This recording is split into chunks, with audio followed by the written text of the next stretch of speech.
This episode is brought to you by Iams Pet Food. When you choose Iams dry dog or cat food, you can see a difference in your pet with your own eyes. Healthy energy in 5 days, healthy digestion in 10 days, and healthy skin and coat in just 25 days. Satisfaction for you and them. Guaranteed or your money back. Feed Iams dry dog or cat food and see a visible difference. Visit iams.com/difference to learn more. This episode is brought to you by Honda. When you test drive the all-electric Prologue SUV, there's a lot that could impress you about it. There's the generous passenger space, the clean, thoughtful design, and the intuitive technology. But out of everything, what you'll really love most is that it's a Honda. Visit honda.com/EV to see offers. This is Optimal Finance Daily. Mediocrity is an integrity problem, by Cylon George of spirituallivingforbusypeople.com. And I'm your host and personal finance enthusiast, Diana Merriam. Welcome back to a bonus Sunday episode. I do this once a week so we can hear a little more content to optimize our lives. An extra episode from one of our other shows where we read articles to you. Today, I'm sharing one from Optimal Living Daily. If you enjoy it, you can follow or subscribe in your favorite podcast app for daily episodes. So with that, here's Justin from Optimal Living Daily as we optimize your life. Mediocrity is an integrity problem, by Cylon George of spirituallivingforbusypeople.com. Do you feel like your life is mediocre? Maybe you're a bit confused about why you feel that way. You've got the 6-figure job, 2.5 model kids, a 3,500 square foot house with a 2-car garage, a summer home, great school district, exotic vacations, social acceptance, and esteem. On paper, you have everything society told you would make you feel whole. You're doing better than 90% of people on the entire planet, but somehow you still feel like a loser. So you buy a bigger house, trade in the cars for more luxurious ones, upgrade to the latest computers and smartphones, work longer hours to gain a competitive edge for that promotion. But you soon realize that having more doesn't make you feel better about yourself. You feel completely lost because you don't even like the job you fought so hard for, and the fancy cars are draining your bank account. A winner-takes-all world. Look, it's totally understandable why some people do all they can to not be average. Average is where mediocrity lives, and who wants to be mediocre? Besides, there are many advantages afforded to those who can make it into the elite class of people in our society. We may say things like, what matters is that you be the best you can be. But in our more honest moments, what we really want is to be the best. We idealize the former, but human nature being what it is, we crave the latter. In a winner-takes-all world, being second best just doesn't cut it anymore. The average person knows who Usain Bolt is, but probably cannot identify another track and field sprinter by name. In the minds of many, an elite performer like Bolt isn't just number one, he's the only one. And all it takes to reap outsized rewards is to be just a little bit better than the rest of the competition.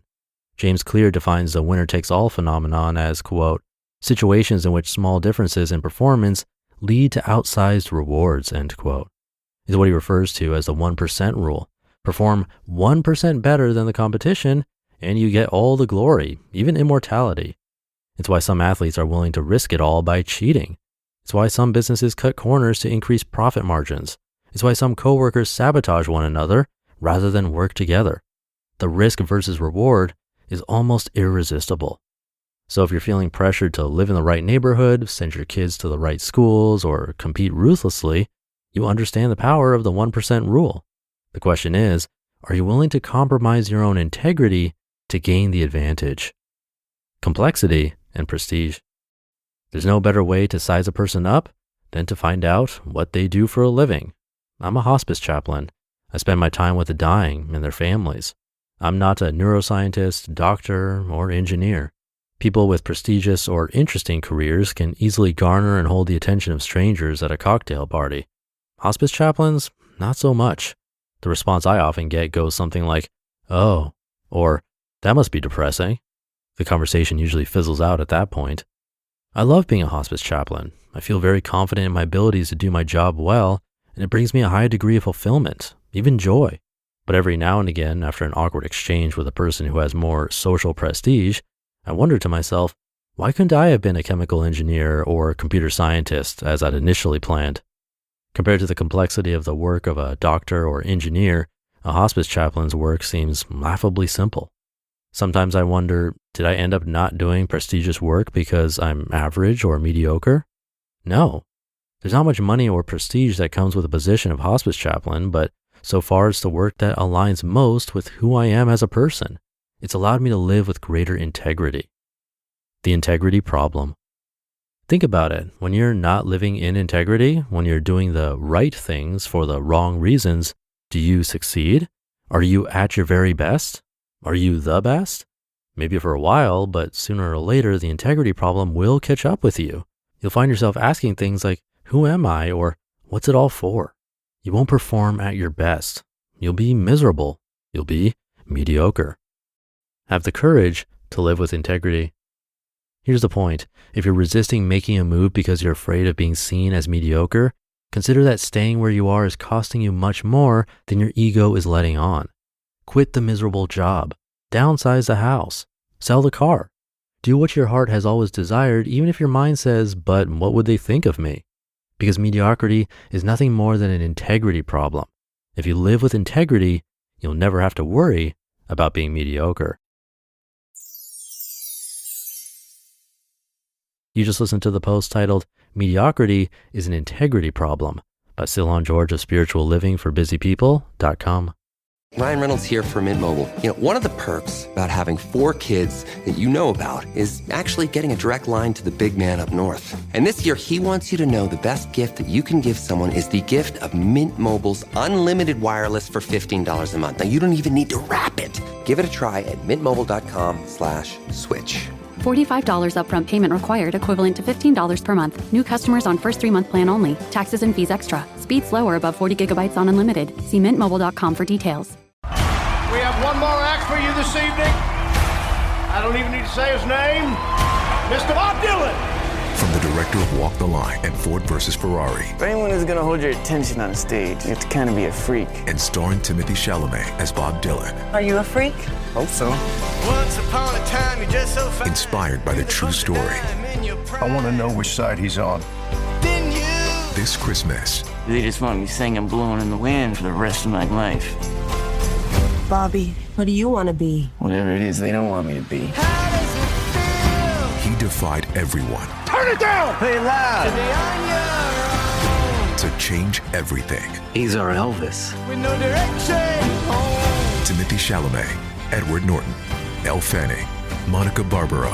Make some noise, BD. Track some mud on the carpet. A complete unknown. Only in theaters Christmas Day. Rated R. Under 17, not admitted without parent.